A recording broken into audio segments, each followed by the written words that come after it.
Welcome to the Ben and Lauren Show. I'm Ben, and here's Lauren. This is take 4. We finally figured out why we weren't able to record our other videos. We have had 2 good videos and 2 short ones delete.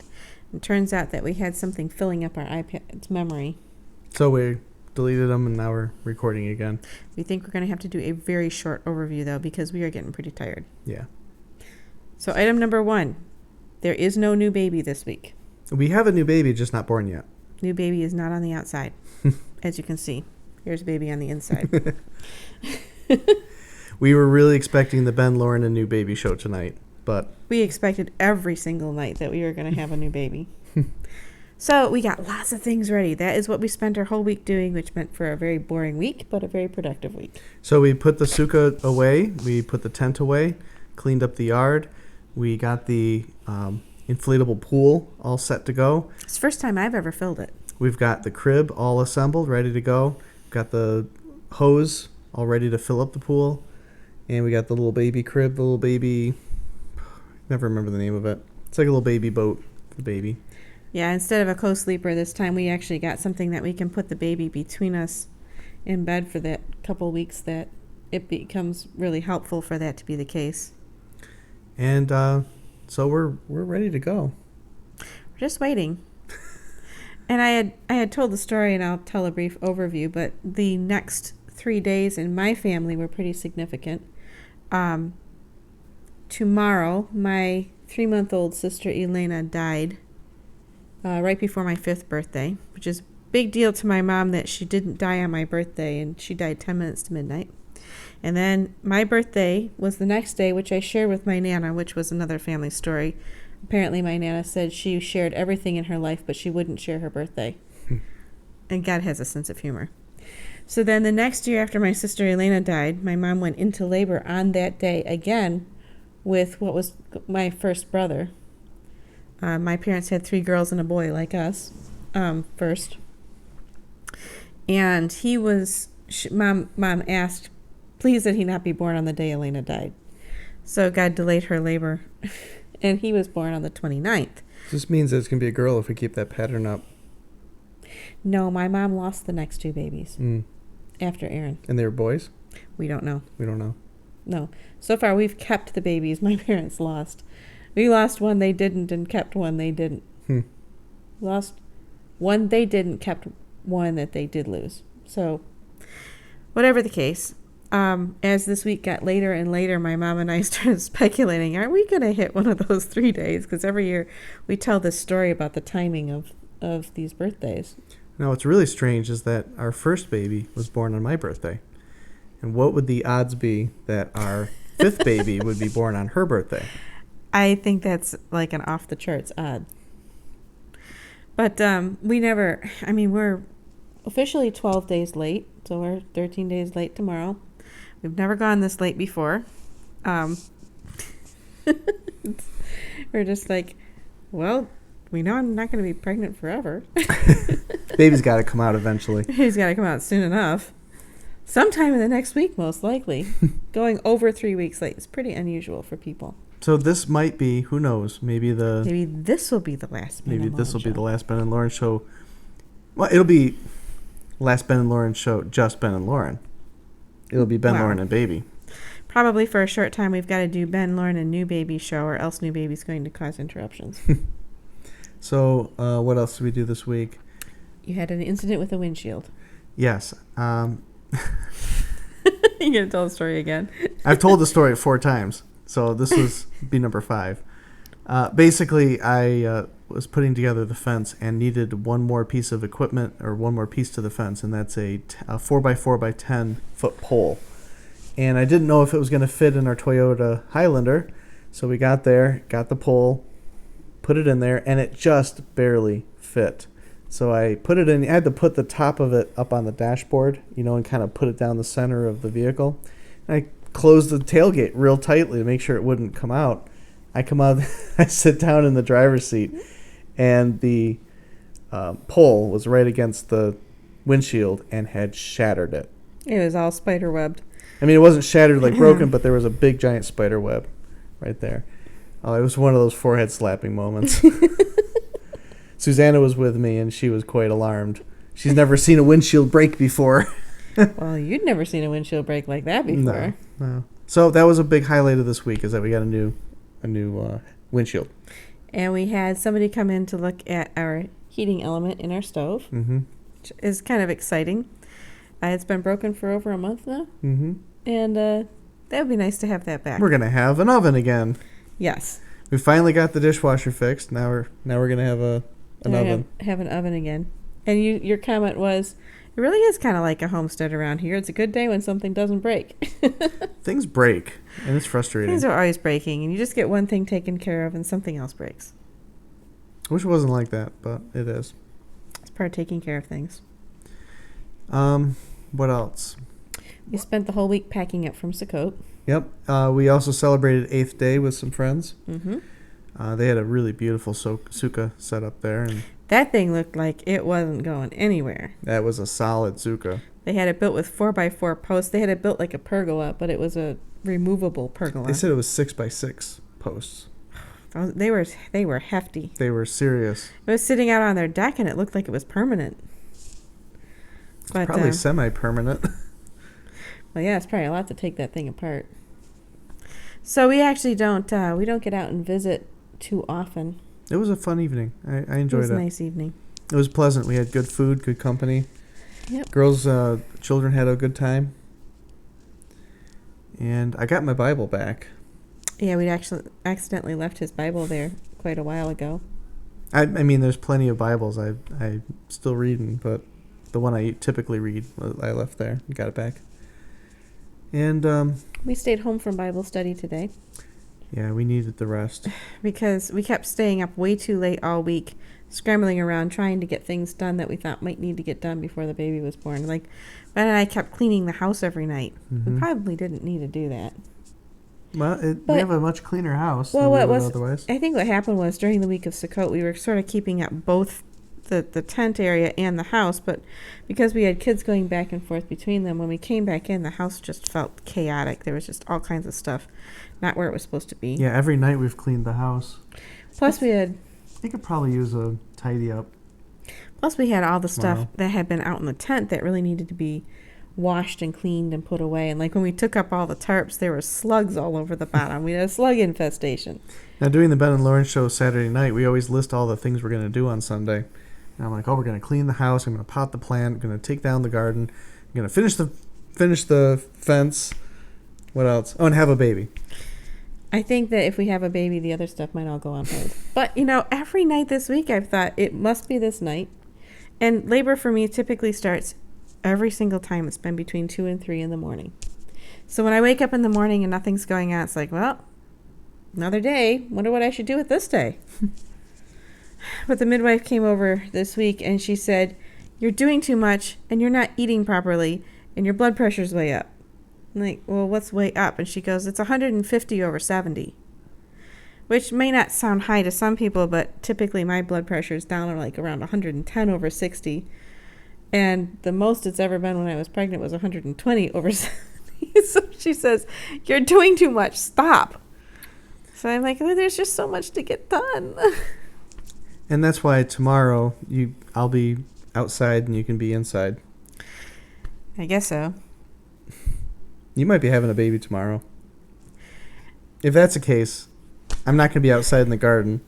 Well, since it's October 27th, I told my mom that if I go into labor tomorrow, I'll just text her a line of smiley faces. Because we've been speculating about that possibility all week. So we read the Torah portion last night. It is Genesis 1. Started over again. We started at the very beginning again. Now, one year we did the Torah portion, then went on to Joshua. Yeah. Which makes sense. Just keep going forward. This year we went back to Genesis. And I read the whole thing, 6 chapters. And I think you were only awake for the first couple. I'm sorry. Yesterday was a very difficult day for me to stay awake. So you went to bed maybe around 10:30? No, I was in bed by 9. And I was up late. Mm-hmm. I was up late. So Lauren wakes up this morning all chipper, ready to go, and I'm just like zonked out. I was so tired yesterday. It was kind of ridiculous. suffering some jet lag. Now I'm suffering some jet lag. I'm tired. That's because we've done this podcast 4 times in a row now. You keep talking about the same things over and over again. Is that why you're talking faster? Yes. Or did you have some caffeine? I'm talking faster so that we can wrap this up in less than 15 minutes. I think we have more room now. The little pizza slice thing says we have more room now. Oh, okay. Anyway, so we read all 6 chapters of the Torah portion, but we didn't really discuss anything because I fell asleep. So we read it. The 6 days of creation. We've noticed a lot of friends or people that we know have suddenly begun discussing the book of Jubilees this week. And we're wondering if it has something to do with starting over in Genesis, since there's another narrative account in the book of Jubilees. So I've never actually read it. I've only read it sort of in pieces, and it is quite a shocking book. Shocking as in you're reading a familiar story with additional information added in there. And the way it's written, it's very well written. I mean, it feels like you're reading the Bible, pretty much. But it's got all this extra stuff in there. And it takes a lot of effort to really test it to the actual Bible and see how it holds up. Some of it seems a little bit more recent, but we know it's at least older than the Gospels, at least older than the New Testament, which is fascinating because it seems like the New Testament writers were very familiar with this book, even to the point where they were quoting from it or gathering information from it that's not in the Bible. And that is fascinating, especially the testimony of Stephen. I mean, I found 4 or 5 different incidences where he was referencing information. That, to me, is actually the most convincing thing about the book, because every time I've heard Stephen, the talk he gives when he's placed up in front of the leaders and they start kind of harassing him, he gives a whole rundown of what happened to the people of Israel, their history. Mm-hmm. And I every time I hear it, it's a little peculiar, some of the stuff that he throws in there. Right. Like, not quite familiar. And the book of Acts in its entirety is considered inspired scripture. And if it also says that Stephen's face became bright and he was speaking, he was shining. Like the face of an angel. It is indicating he was speaking under the influence of the Holy Spirit at the time when he spoke. So if he was familiar with the book of Jubilees and he was quoting it or referencing it, or he viewed that as authoritative, why would we not? I guess is the question.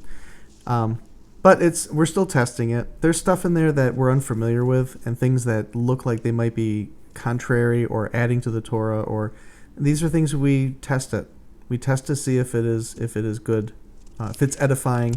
Right. If what is the end result? Does it draw us closer to God, or does it cause us to go astray? My sense of the book of Jubilees, and the thing that's always held me back from really getting too excited about it, is that I have listened and watched enough people who really want to use it to fill in gaps in Genesis. It's like, oh good, we have all the answers to all this stuff that Genesis won't tell us. And I think that there's a tendency in human nature to want to fill in gaps of our knowledge. We want more and more and more knowledge. And I guess my cautionary thought is, when you are always seeking new knowledge to fill in the gaps, rather than being content to let certain gaps just be, mm-hmm. you end up forming all kinds of strange opinions and doctrines in your head. Mm-hmm. So also you want to be able to read the document and understand, draw closer to God from reading it. Learn more about your relationship between God and yourself.